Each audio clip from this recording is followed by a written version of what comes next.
வணக்கம். நான் ஸ்ரீரங்கம் ரவி உங்களோட பேசிகிட்டுருக்கேன். இது வார பலன்கள். ஏப்ரல் மாதம் 12ஆம் தேதி தொடங்கி 18ஆம் தேதி வரை உள்ள வாரத்திற்கான பலன்களை பார்க்கலாம். கும்பராசி. கும்பராசி நேர்களை பொறுத்த வரைக்கும் கொஞ்சம் நிதானமாக தான் செயல்படணும். உங்கள் ராசியில் ராகு உட்காந்துருக்கார். ராகு ராசியில் உட்காந்தா என்ன நடக்கும்னா, நான் காலையில் கிளம்பும்போது கோயிலுக்கு போகணுன்னு நினச்சேன். கிளம்பினேன். கோயில்கிட்ட வரும்போது பார்த்தேன், ஒரு நல்ல ஹோட்டலில் கமகமன்னு ஏதோ போட்டிருந்தான். அங்கே போய் சாப்பிட்டேன். அப்புறம் இவ்வளோத்த சாப்பிட்டுட்டு நம்ம கோயிலுக்கு போனால் சரியாக வராதுன்னு சொல்லிவிட்டு நான் திரும்ப ஆஃபீஸ் போகணுன்னு தான் நினச்சேன். ஆஃபீஸ் வர வழியில் ஒரு ஃப்ரெண்டு என்னை கூப்பிட்டான். அவனோட நான் இங்கே போயிட்டேன். ஸோ மொத்தத்தில் நம்ம எதை நினைக்கிறோமோ அதை எக்ஸாக்டாக செயலே படுத்த முடியாமல் எப்படியெல்லாம் டிஸ்ட்ராக்ட் ஆகணுமோ ஆகும். ஒரே ஜிக்ஸாக் தான்.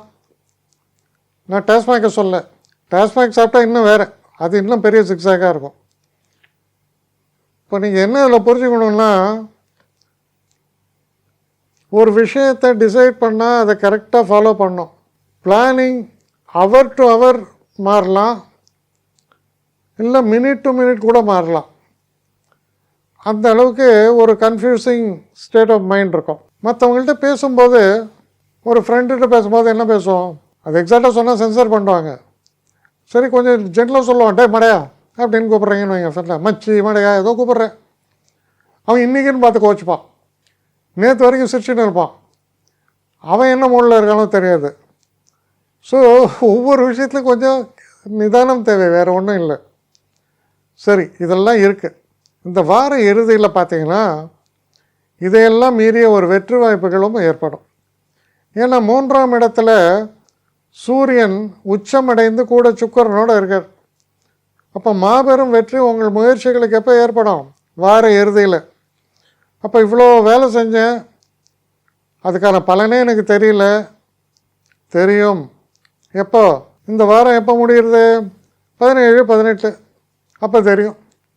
கிட்டத்தட்ட பரவாயில்ல. இந்த புத்தாண்டு இப்போ தொடக்கம் நன்மை தான் செய்ய போகிறத பற்றி கவலைப்பட வேண்டாம். இருந்தால் கூட இந்த 16ஆம் தேதி வரைக்கும் லாட் ஆஃப் கன்ஃபியூஷன்ஸு, தேவையில்லாத உங்களை, அதான் நீங்கள் சரியாக பேசினா கூட அதை மிஸ்டேக் பண்ணிப்பாங்க. நீ இதை தான் சொன்னேன்பா. இந்த மாதிரிலாம் தொல்லைகள்லாம் அதிகமாக இருக்கும். ஸோ அப்படி சொல்லும்போது டோன்ட் கெட் அப்செட். திரும்ப கரெக்ட் பண்ணுங்கள். இல்லை அப்படி சொல்லலாம், நான் இதான் சொன்னேன் அப்படின்னு. ஸோ இதெல்லாம் தான் ஒரு தேவையில்லாத ஒரு மைண்டில் டென்ஷன். அப்போ நமக்கு ஏற்கனவே டென்ஷன் தான் வைங்க, நம்ம பாட்டு கத்திடுவோம். அது இன்னும் பெரிய இதாக போயிடும். அதனால் கொஞ்சம் கவனமாக செயல்பட வேண்டிய வாரம் தான் முதல் 4-5 நாளைக்கு. மற்றபடி கேடுன்னு எதுவும் இல்லை. ஆனால் நம்முடைய ஒரு பதட்ட நிலைமை அப்படி செயல்பட வைக்கும். கவனமாக செயல்படுங்க. என்னை காண்டாக்ட் பண்ணணுன்னு நினைக்கிறவங்க ஸ்ரீரங்கம் ravi1@gmail.com ஒரு முகவரிக்கு உங்களுடைய இதை அனுப்புங்க. கட்டணம் உண்டு, அதோடைய விவரங்கள்லாம் நான் உங்களுக்கு அனுப்புகிறேன். ஆனால் நான் இன்றைக்கி மேல் அம்சம் இன்னும் பதில் வரலையே அப்படின்னு வருத்தப்படாதீங்க.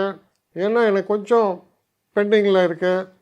ஒரு நாளைக்கு எவ்வளோ பேரை நான் பார்க்க முடியும், 3 பேர் 4 பேர் மேலே என்னாலையும் பார்க்க முடியாது. ஆனால் நிறைய பேர் ஆசைப்பட்றாங்க. ஆனால் கண்டிப்பாக நான் எல்லாருக்கும் ரிப்ளை பண்ணுவேன். சில நேரங்களில் 3 to 4 வீக்ஸ் ஆகும் என்னுடைய ரிப்ளை வரத்துக்கு. ஆனால் வரும். ஏன்னா நான் எல்லோரும் ஒரே நேரத்தில் ஒரு நாளைக்கு 10 பேர் பார்க்கணுன்னா முடியாது. ஸோ அதை கன்சிடர் பண்ணுங்கள். நான் நிச்சயமாக ரெஸ்பாண்ட் பண்ணுவேன். இதில் இந்த கல்யாண பொருத்தங்கள் போன்ற விஷயங்களுக்கு ஓரளவுக்கு அவசரமாக பார்க்கணுன்னு நினச்சா அதுக்கு ஓரளவுக்கு ப்ரையாரிட்டியும் தரேன். அதனால் கொஞ்சம் பொறுமை காக்க வேண்டும். கொஞ்சம் டிலே ஆகிறதுக்காக என்னை மன்னிக்கணும். ஆனால் ஐ மீன் ஹெல்ப்லெஸ் சுச்சுவேஷன். அதனால தான் நிச்சயமாக ஐ வில் ரிப்ளை யூ.